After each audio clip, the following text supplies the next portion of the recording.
Olá, pessoal, tudo bem? Dando sequência à nossa série especial sobre a era do clima, né, rumo à COP30, temos o prazer de receber hoje Aurélio Pavinato, diretor-presidente da SLC Agrícola. É uma empresa que foi criada lá nos anos 40, né, em 1945, e tem muito a ver com esse nosso tema aqui da sustentabilidade. Pavinato, muito bem-vindo, obrigado por ter aceitado o nosso convite. Olá, Eduardo, obrigado pelo convite. É um prazer falar contigo e falar com o nosso público sobre um tema tão importante, que é a produção de alimentos conectando com a sustentabilidade. Tá certo. Pavinato, então, assim, para começar, eu queria entender, né, assim, é claro que num grupo do tamanho da SLC, né, tem várias prioridades e tal. Mas até que ponto hoje a sustentabilidade está entre essas prioridades, né? Porque é claro que isso é um debate que vem crescendo cada vez mais, né? E hoje dá para dizer que já está entre as prioridades ou não? Como que está essa questão da sustentabilidade no dia a dia de vocês? Eu consigo afirmar que na nossa empresa a sustentabilidade ela esteve presente desde a sua fundação. Quando eu vim trabalhar para a empresa em 1993, eu vim na época para desenvolver sistema de manejo sustentável do solo, que era a grande preocupação do momento, ter um solo que ao longo dos anos ficasse melhor e não pior. Historicamente, a agricultura extrativista, ela extraía do solo e os solos iam empobrecendo, e aí o homem ia mudando de área onde ele plantava. A agricultura moderna hoje é o oposto. A gente, ao longo dos anos, enriquece o solo e ele aumenta o potencial produtivo. Concomitante, já em 99 nós começamos um projeto de trabalhar a parte de qualidade de produto. Nós em 2010 começamos a trabalhar as certificações das fazendas, ou certificar nosso processo produtivo. Então o tema produzir de uma forma sustentável, ele já está presente conosco de longa data. E isso hoje, obviamente, a sustentabilidade está atrelada à questão da eficiência, né? Porque, claro, que a empresa precisa ser eficiente e também ficar bastante de olho, né? Bastante preocupada com a questão da sustentabilidade, né? Historicamente, a preocupação sempre foi por produzir alimentos, né? E produzir alimentos de que forma? Hoje, o conceito, então, de sustentabilidade que, se olhar em termos de evolução da humanidade, é um conceito jovem, né? Em 1987, que foi definido o conceito do que é produzir de uma forma sustentável, ou seja, produzir para gerações atuais, garantindo o sustento das gerações futuras, né? De uma forma resumida. E então esse conceito, essa forma de interpretar o tema, ele é recente. E aí englobando não só produzir, não só a parte, pensando na parte de produção agrícola, que envolve toda a parte agronômica da cadeia de produção, mas aí envolve toda a questão social e ambiental, né? Que no passado não era preocupação a questão ambiental. Hoje, a questão ambiental é uma preocupação muito, muito presente em todas as cadeias produtivas. Obviamente, para o agro, a questão ambiental ela é tão ou mais importante, que nós trabalhamos muito conectado com a questão do meio ambiente. Claro. E por isso que para nós passou a ser cada vez mais importante a questão ambiental e a questão social também, né? Então, o conceito moderno é que não é suficiente produzir a qualquer custo. Tem que produzir gerando valor, gerando resultado e gerando bem-estar social e gerando sistema eficiente ambiental também, né? E é soja, milho e algodão, basicamente. A nossa empresa, conforme o nosso grupo, a SLC foi fundado em 1945, quando começou a se expandir a produção agrícola do Brasil de uma forma mais intensa. A empresa cresceu depois da década de 60, quando chegou a soja no Brasil. Porque a SLC Agrícola, a empresa produtora de grãos, que é soja, milho, algodão, sementes, a gente produz semente de soja, semente de algodão, e também agora estamos comprando e engordando o gado na forma da integração lavoura-pecuária. Então, então esses são os negócios da empresa, né? E vocês atuam principalmente no Cerrado hoje, né? Toda a empresa foi fundada no sul do Brasil, lá em Horizontina, noroeste do estado do Rio Grande do Sul, e de lá para cá, depois a gente acabou vendendo, que a empresa começou fabricando máquinas agrícolas. Aí depois a gente vendeu a fábrica de máquinas para a John Deere. Quando ela chegou ao Brasil. Na verdade, a SLC trouxe a John Deere para o Brasil. Em 79, fez uma joint venture com a John Deere, a John Deere veio para o Brasil.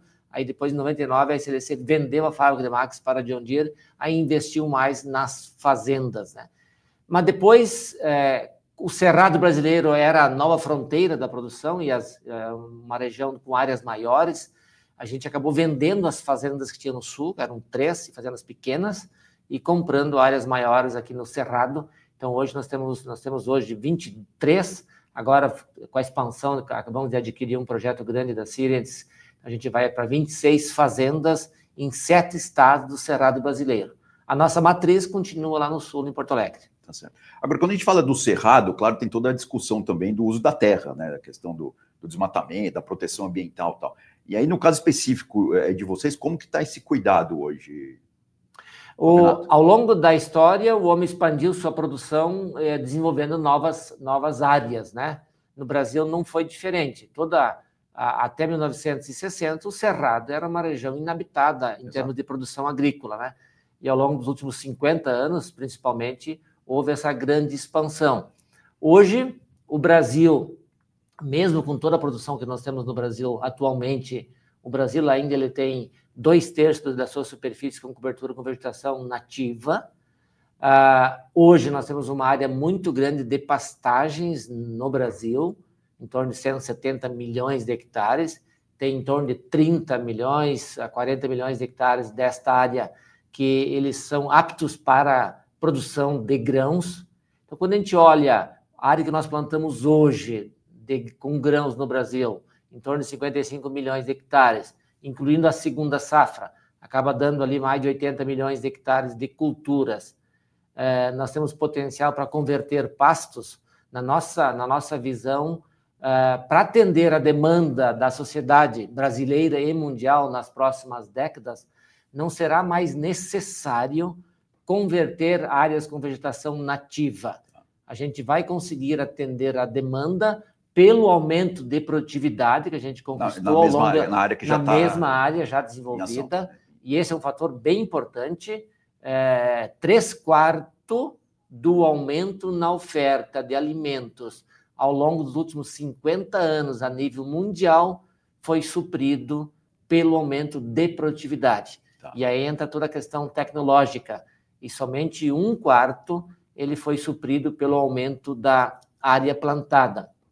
E o Brasil expandiu bastante a sua área plantada, e na nossa visão não será mais necessário converter áreas com vegetação nativa. Por isso que a SLC Agrícola assumiu o compromisso com os nossos investidores de não expandir a nossa operação em áreas desmatadas depois de agosto de 2021.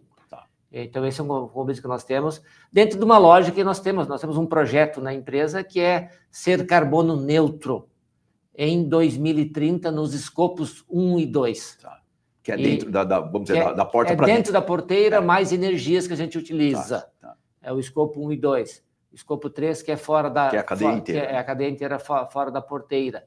E para atingir essa meta de ser carbono neutro, nós temos vários projetos, né? Então, um deles é não expandir a nossa operação em áreas desmatadas posterior a 2021, além de outros projetos de enriquecimento de áreas com vegetação nativa, a preservação das reservas legais, a intensificação do plantio direto das coberturas de solo para aumentar as remoções de carbono.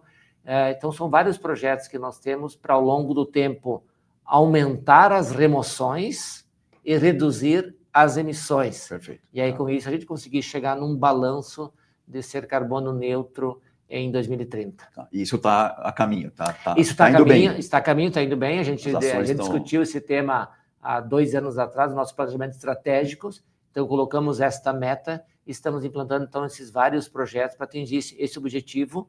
Além de ter um sistema de produção, pensando agronomicamente sustentável, um solo bem manejado, aumentando a produtividade ao longo dos anos, nós também temos um sistema de produção carbono neutro dentro de uma estratégia macro de net zero lá em 2050 da sociedade mundial, que é um desafio muito grande. Então, obviamente, cada setor, cada empresa tem que caminhar na sua área para ajudar os demais setores a evoluir e nós chegar nessa meta, que é uma meta que é um sonho, na verdade, o mundo ser carbono neutro, ser carbono net zero em 2050. Eu não falei no começo, gente, mas o Pavinato, quando ele fala de agronomia, ele conhece bem do riscado. Ele é agrônomo formado lá pela Universidade Federal de Santa Maria, com mestrado, doutorado na área, né, Pavinato? Exatamente. Eu tenho mestrado e doutorado em Ciência do Solo pela Universidade Federal do Rio Grande do Sul. Até 2012, eu trabalhei intensamente na parte de produção da empresa. Foram 20 anos trabalhando como gerente de planejamento agrícola, depois como diretor de operações, e agora os últimos 12 anos que eu estou como CEO da empresa. Já passou de 30, então, contando tudo. 32 anos já trabalhando para a empresa, né? Quando eu comecei a trabalhar para a empresa, nós plantávamos 24 mil hectares, e na safra atual estamos colhendo 730 mil hectares, e já para o próximo ano já temos contratado aí mais 100 mil hectares, então nosso plantio da próxima safra vai passar dos 830 mil hectares em 26 fazendas. Tá certo. Agora, a gente discutiu já um pouco do ESG, né? Passamos pelo social, pelo ambiental, mas na questão do social ainda, quais são os projetos que estão em ação e que estão sendo desenvolvidos ou que já estão implementados, enfim, para a gente também dar um exemplo aí para quem está nos acompanhando? Perfeito. A parte social, a gente tem vários projetos. Um dos projetos, que é um projeto interno, é o investimento em educação. Educação, para mim, é o pilar do sucesso de uma pessoa, de uma empresa e de um país. Então, o investimento em educação é muito importante. Nós começamos um projeto em 2017, que é um projeto conectado com o projeto do EJA, da Escola de Jovens e Adultos, oferecendo o ensino fundamental e o ensino médio dentro das fazendas, formando uma turma em cada fazenda para eles concluírem, os nossos funcionários concluírem o ensino fundamental e o ensino médio. 2017, 2018, até 2024 agora, nós formamos 421 colegas, se formaram no ensino fundamental e no ensino médio. Alguns já que formaram no ensino médio já estão fazendo faculdade. E hoje nós temos, nossa meta até 2029 é nós oportunizarmos para que todos os colaboradores nossos que não têm o ensino fundamental, eles conseguirem concluir o ensino fundamental até 2029. Então, esse é um projeto de educação que nós estamos investindo fortemente, estimulando o time. Isso é positivo para o colaborador, que ele cresce na sua carreira, e acaba sendo positivo para a empresa e positivo para os seus familiares. Tem um filho lá do colaborador que vê o pai estudando, ele recebe um incentivo a mais para continuar estudando e se dedicando e construindo a sua carreira também, né? Outro projeto é um projeto com as comunidades. Tem um projeto que é para o ensino, que é para o nível primário, que é Educando para a Vida, levando formas e apoio para as escolas onde nós estamos inseridos, e um outro projeto que é em convênio com as escolas para o nível entre 8 e 14 anos, que é um projeto de educação na parte de sustentabilidade. Então, é parceria com as escolas onde nós estamos inseridos nas comunidades, oferecendo essas ferramentas de educação. E aí, para o nível mais avançado, que nós chamamos de agroeduca, que é os nossos colaboradores, agrônomos, coordenadores de lavoura que trabalham nas fazendas, irem até as escolas e darem palestras, orientações para os estudantes, né? Então, é levar as informações que nós temos do agro para a classe escolar nas comunidades onde nós estamos inseridos. Então, essa parte social, temos algumas ações internas fortes e algumas ações fortes a nível de comunidade, aquela história apoiando as comunidades a evoluírem e crescerem. E agora estamos fazendo um diagnóstico mais forte para atender as comunidades naquilo que elas mais necessitam. Então, a gente está com um projeto agora para a gente conseguir, de uma forma mais objetiva e concisa, não, a comunidade precisa disso, vamos investir nisso que ela mais demanda. Então, é uma forma de ter essa ação social mais fortemente, coisa que antigamente não se fazia, mas que hoje é um papel das empresas também. É um ganha-ganha, né? É um ganha-ganha. Tá todo mundo crescendo, vamos dizer assim. E gera o que eu chamo de cultura de sucesso, né? Tá. Aquele time vencedor em que todos se ajudam, todos se apoiam, e aquele espírito positivo. Tá certo.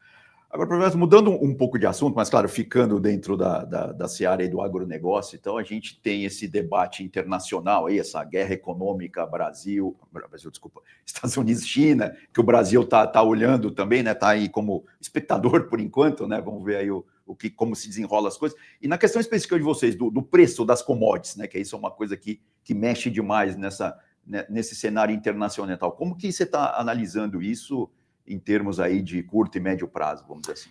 A guerra comercial Estados Unidos-China, Estados Unidos e os demais países, o efeito imediato é uma redução dos preços em Chicago e Nova York, que são as bolsas de valores onde são precificados os nossos produtos, e o efeito contrário é o aumento dos prêmios dos bens nos portos brasileiros, né? No resumo, em termos de preços das commodities no Brasil, a gente não deve ter perdas, deve ter algum ganho, inclusive, né? E quando a gente pensa médio e longo prazo, o efeito ele é positivo para o Brasil, porque o Brasil ele se consolida como um fornecedor confiável de alimentos para o mundo. E o fato de se consolidar como um fornecedor confiável atrai mais compradores. Se atrai mais compradores, gera um preço mais conveniente para o produtor brasileiro e gera mais liquidez para a nossa produção. Então, no resumo, acaba sendo positivo para o Brasil. Ele não é positivo para o mundo, Perfeito. Porque a guerra comercial, a taxação, tudo isso é uma redução da globalização. A globalização gerou muita riqueza ao longo dos anos e muito valor e retirou muita gente da pobreza ao longo dos anos, a riqueza que a globalização gerou. Então, esse fechamento dos países, ele acaba sendo negativo no médio e longo prazo, pensando em crescimento econômico dos países, e aí, menor crescimento econômico, automaticamente é menor geração de bem-estar social. Isso é consequência, né? Então, para o Brasil é positivo, para o mundo é negativo. E o Brasil consegue, dentro desse contexto, também mostrar que está fazendo a lição de casa, no caso aí sim da sustentabilidade, ou seja, as portas estarão abertas para o Brasil, até, por exemplo, na Europa, né, onde tem uma preocupação maior por parte do consumidor em relação à questão da sustentabilidade, o rastreamento das cadeias e tudo isso? A Europa estava colocando muitas restrições para importar produtos do Brasil, de certa forma, coloca uma preocupação na cabeça do europeu hoje. Eu não posso restringir o Brasil, porque eu não tenho o americano como sendo meu fornecedor seguro. Então, nessa forma, também para a Europa, eu acho que o Brasil fortalece a sua posição, né? E o Brasil, nós estamos fazendo um trabalho maravilhoso em termos de evolução na produção agrícola mundial. Se olhar na história o quanto que o Brasil produzia há 50 anos atrás, era quase nada em termos de produção mundial. O quanto que o Brasil produz hoje e exporta para o mundo é um volume extraordinário. E tudo isso foi feito em cima de evolução tecnológica. Então, a tecnologia que o Brasil desenvolveu para esse clima tropical e conseguir produzir de uma forma sustentável agronomicamente, toda a questão do manejo do solo, da conservação, do sistema produzir cada ano, produzir mais e não produzir menos. O nosso aumento de produtividade foi exemplar e foi um dos melhores do mundo nos últimos 50 anos. Então, por isso que o Brasil hoje, quando a gente olha assim, dentro da porteira, nós temos um sistema de produção muito eficiente e altamente sustentável. Quando eu olho assim, quanto a gente produz por hectare no Brasil, a gente faz 2 safras. Se eu pegar todos os produtos, 330 milhões de toneladas que nós produzimos, pela área que nós plantamos de área física, a de primeira safra, ele dá 6 toneladas por hectare. E quando eu pego no mundo, na média mundial, é 13,5 somente. Ou seja, o Brasil é muito eficiente em termos de produção. E o importante é produzir hoje e manter o sistema para os anos seguintes. O Brasil tem conseguido isso. O Brasil hoje sofre, em termos de imagem, basicamente pela questão do desmatamento. E que ele é vendido de uma forma, as queimadas acidentais que acontecem nos anos mais secos, acaba também manchando essa imagem. No mundo todo, na verdade, acontecem queimadas em função de secas intensas, né? Mas quando acontece no Brasil, acaba conectando com a produção e conectando com a expansão de área e misturando as duas coisas, de queimada acidental, queimada natural e tem as queimadas criminosas. Então, na verdade, a estatística mostra isso, que mais de 90% das queimadas no Brasil elas são criminosas. Então, o Brasil, se ele fizer um trabalho intenso e forte de fiscalização para não termos mais desmatamento ilegal e queimadas criminosas, o Brasil rapidamente ele pode dar a volta por cima e ser um país que não queima ou queima muito pouco e mudar a imagem. Então, hoje a gente tem que mudar a imagem do Brasil em relação à questão das queimadas, que a imagem nossa lá fora ela não é boa. A gente já tem uma imagem muito boa. Nós voltamos no tempo há 20 anos atrás, nós não tínhamos a imagem que nós temos hoje lá fora em termos de capacidade de produzir, capacidade de exportar, qualidade de produto. A gente melhorou muito em relação ao que era. A imagem do Brasil há 20 anos atrás era pior. Hoje, na parte de produção, cadeia produtiva, todo mundo já admira o Brasil como sendo um grande produtor de alimentos. A gente ainda tem essa questão da imagem das queimadas que nos contamina.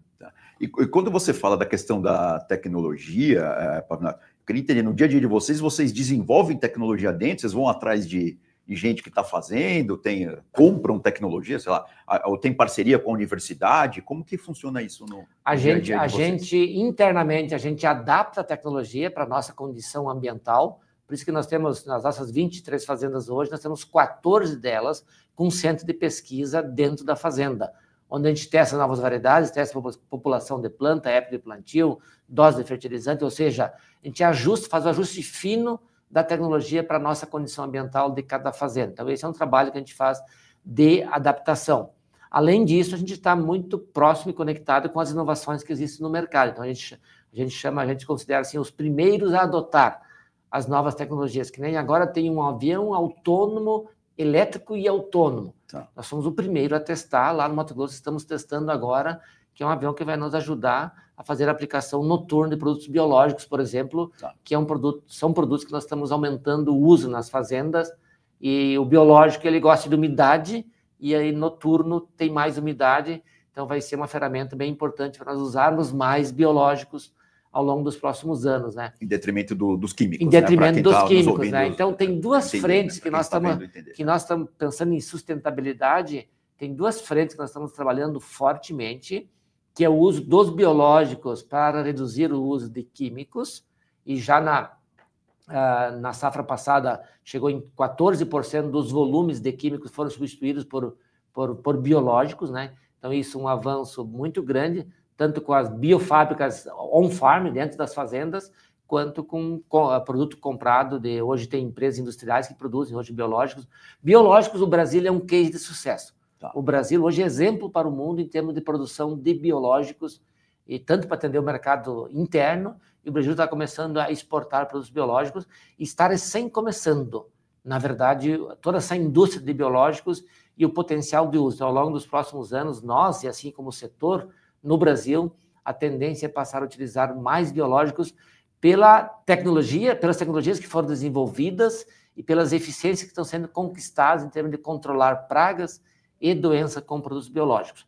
Então, isso vai chegar desses 14 a 50, 52, lá. É algo, talvez, eu estou imaginando assim, 1/3 dos químicos serem substituídos por biológicos. Quer dizer, na média do setor, obviamente vai ter aquele produtor mais eficiente, vai conseguir chegar a 50%, e acho que existe esse espaço para nós substituirmos 1/3.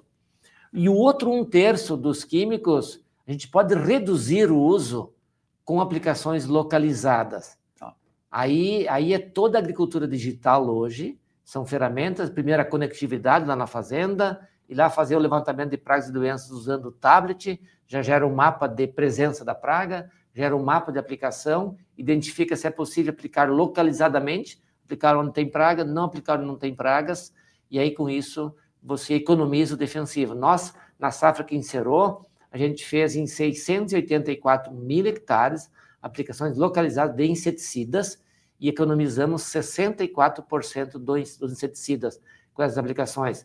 Assim como herbicidas, hoje tem várias tecnologias que você tem um sistema que ele faz a leitura da superfície do terreno e aplica somente, abre o bico de pulverização somente onde tem a presença da erva daninha. Algo mais localizado. Da erva daninha, então, não gasta o produto onde não tem a presença da erva daninha.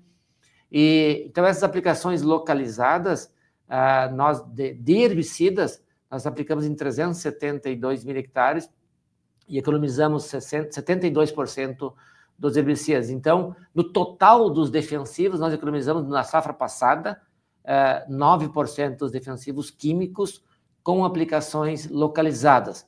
Então, isso no setor ainda não está sendo muito utilizado. Nós queremos utilizar mais nos próximos anos e queremos estimular nossos vizinhos a utilizarem também. Para isso, é necessário evoluir na parte de identificação das pragas e doenças no campo para fazer as identificações cada vez com mais precisão e aí, em consequência, conseguir fazer uma aplicação cada vez mais localizadas. Em resumo, na minha visão, vai ser uma revolução em termos de manejo das culturas que a gente vai construir ao longo dos próximos anos. E as duas frentes, tanto os biológicos quanto as aplicações localizadas, elas vêm ao encontro da produção sustentável, ou seja, redução de uso de químicos. O químico em si, bem aplicado, ele não é problema, e aplicado no time certo, com o tempo de residual pré-colheita, ele não é problema, mas sempre tem o risco da contaminação. Então, por isso, reduzir o uso de químicos é uma estratégia para você ainda tornar o sistema mais sustentável, né? E, obviamente, menos químico significa mais biológico, significa mais inimigos naturais no sistema. Então, também você, ao longo do tempo, reduz a pressão das pragas. Se aumenta a resiliência do ecossistema, né? A resiliência do ecossistema. Então, são frentes que nós estamos trabalhando para a gente conseguir, tecnologicamente, evoluir ainda mais a produtividade, reduzindo custos e aumentando a eficiência. Tá certo. Bom, essa é uma estrada, né? A questão aí dos biológicos versus os químicos. Agora, a produção de biocombustível, por exemplo, né? No cenário brasileiro e tal, e vocês, de alguma forma, já estão até atrelados a isso. Isso é uma outra estrada? É algo que tem potencial na visão de vocês, não? O biocombustível, ela é uma oportunidade de substituir o uso do combustível fóssil pelos biocombustíveis. Então, ela é uma alternativa. Não é a nossa maior emissão hoje dentro da fazenda. As maiores emissões são pelo uso dos insumos que vem de fora, mas é uma alternativa, sim. Na medida em que a tecnologia evoluir e nós tivermos um biocombustível eficiente, substituir o diesel por biodiesel nas máquinas é um caminho para reduzir as emissões. Então, ali vai ao encontro da redução das emissões. Usar um biocombustível é uma forma de reduzir as emissões e, com isso, acelerar o processo de ser balanço neutro na parte de carbono. Mas na questão do negócio em si, o biocombustível também é um foco, é um objetivo, não? Eu digo de vocês entrarem na produção em termos nacionais. Ele pode ser, eu comentei os negócios que nós temos hoje. Para nós, a agregação de valor faz sentido. Nós temos hoje soja, milho, então agregar valor aos produtos que nós produzimos faz sentido, pensar em investimento nesta linha, né? Mas olhando como negócio, porque, no geral, o biocombustível, o biodiesel, por exemplo, hoje, ele hoje ainda não é mais barato do que o diesel convencional. Sim. O etanol, sim, o etanol hoje ele compete com gasolina, compete em custo de produção. Inclusive, o etanol de milho, ele hoje está sendo mais competitivo do que o etanol de cana. Então, é uma frente que o Brasil está expandindo muito hoje a produção de etanol de milho, em substituição ou ocupando espaço do etanol de cana em função dessa competitividade da nossa produção de milho. O Brasil hoje produz um milho barato e, por isso, consegue ter uma cadeia de produção do etanol também mais barato, né? Essa parte positiva.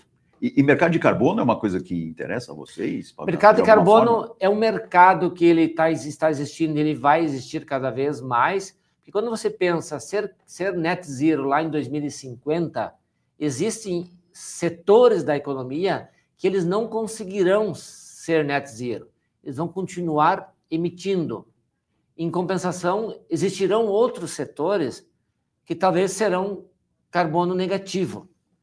E então, esses setores que serão carbono negativo, eles vão vender o crédito para o setor que é emissor. Então, quando a gente pensa no longo prazo, eu não visualizo como sendo possível e viável todos os setores, todas as empresas serem carbono neutro. E aí, para compensar quem emite, aí o mercado de carbono vai entrar tem que existir esse mercado de carbono. Claro, e aí são formas de estímulos. Hoje, em regiões de transição do bioma amazônico, por exemplo, já tem um mercado de carbono que é de venda de créditos de carbono, que é um estímulo para você não desenvolver, não abrir, manter a floresta em pé. Ou fazer ela crescer. Ou fazer ela crescer. As nossas reservas legais, hoje nós temos 1/3 da nossa área de terras da empresa, que dá 112 mil hectares, 36% das áreas são áreas de reserva legal ou preservação permanente. Essas áreas nós temos que cuidar. Como nós estamos cuidando, raramente acontece incidentes de fogos.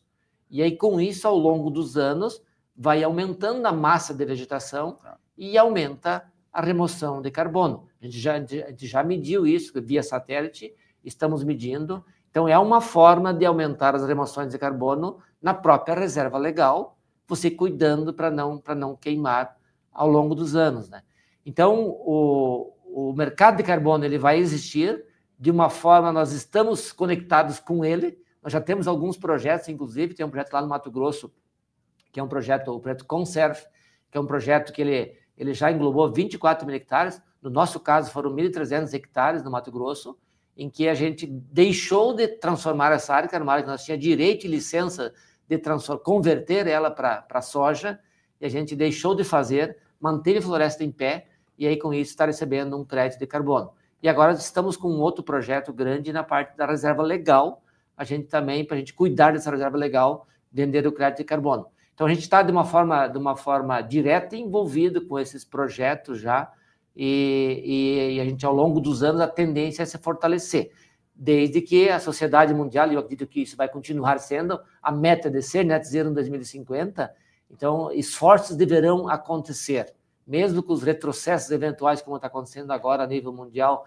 com as ações do Trump, mas o conjunto da sociedade mundial, o conceito e a ciência tem o seu fundamento, de que a transição energética ela precisa acontecer para nós vivermos num país não tão quente como ele seria sem a transição energética. Mudanças climáticas já é uma coisa dada. Uma coisa dada. O que vai mudar vai ser a intensidade. Vamos manter numa intensidade suportável, vamos deixar aquecer de uma forma infinita, né?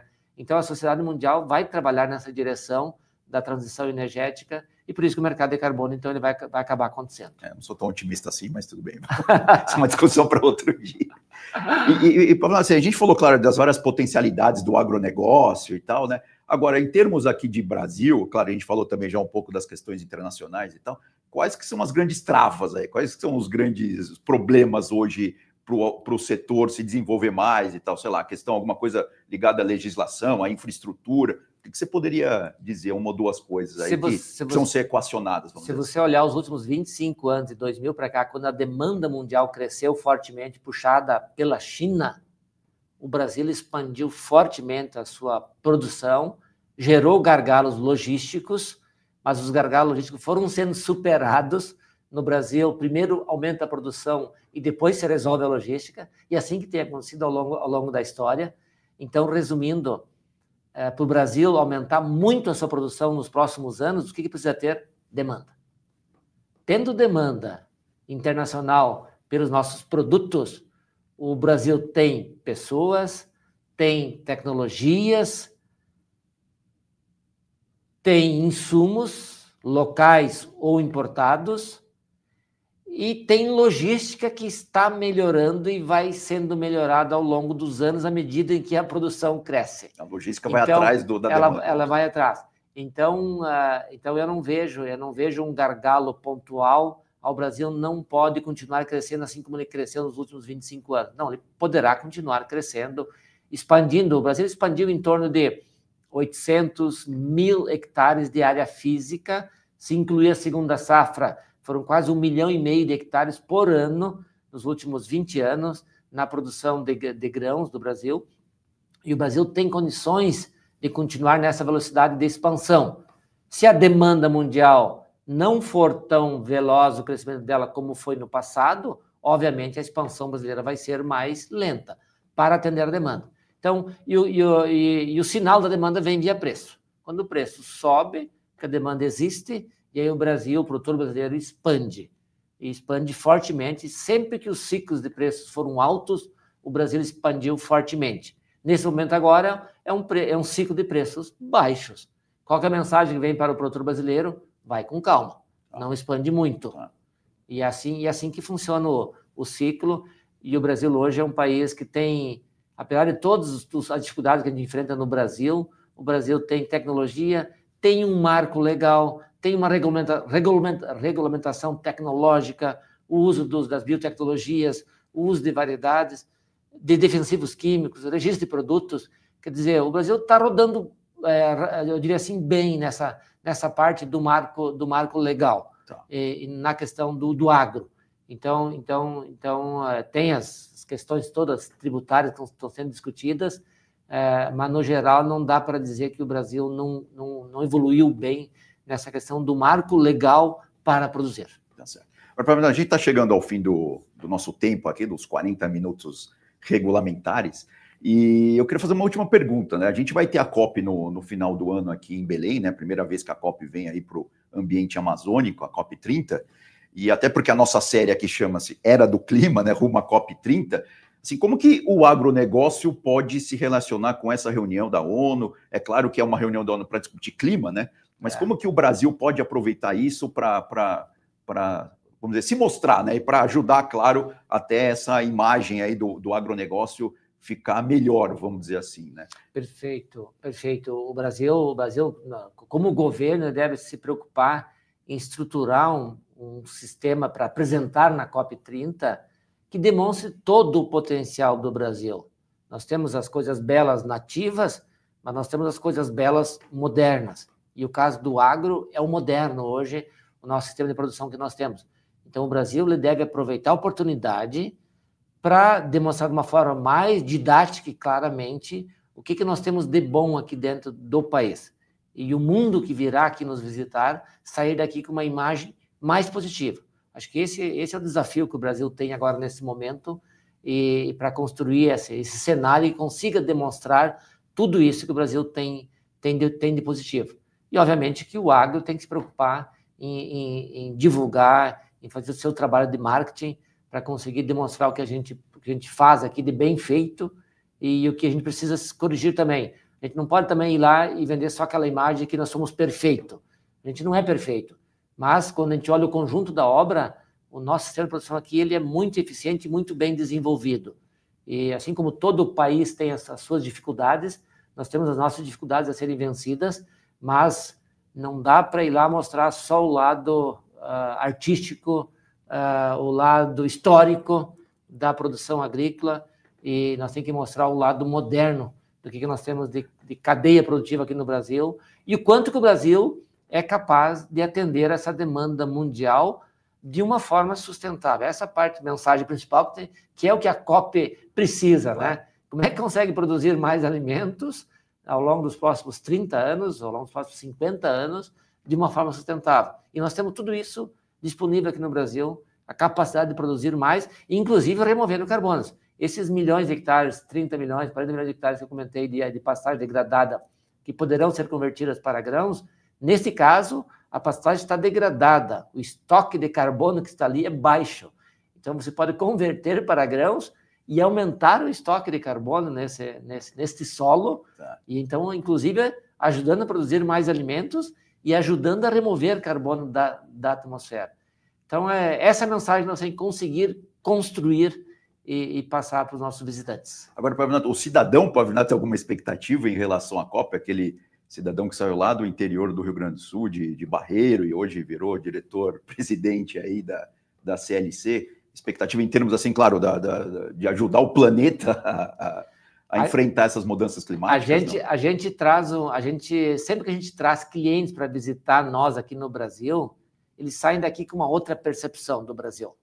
Então, só o fato de trazermos os estrangeiros para vir aqui nos visitar, obviamente, talvez eles não vão ter oportunidade de visitar aquilo que deveriam visitar, mas vão estar aqui, vão passar por São Paulo, vão passar por Brasília, vão ter mais oportunidade de falar com brasileiros, isso já é positivo. Eles vão sair do Brasil provavelmente com uma imagem diferente. Quem nunca visitou o Brasil tem uma imagem lá fora do Brasil selvagem. E isso é o que a gente ouve lá quando a gente vai lá fora, quem não conhece o Brasil. Quem conhece o Brasil já vê que o Brasil tem toda uma estrutura e um potencial de desenvolvimento. Por isso que o fato de ser aqui, ele é positivo.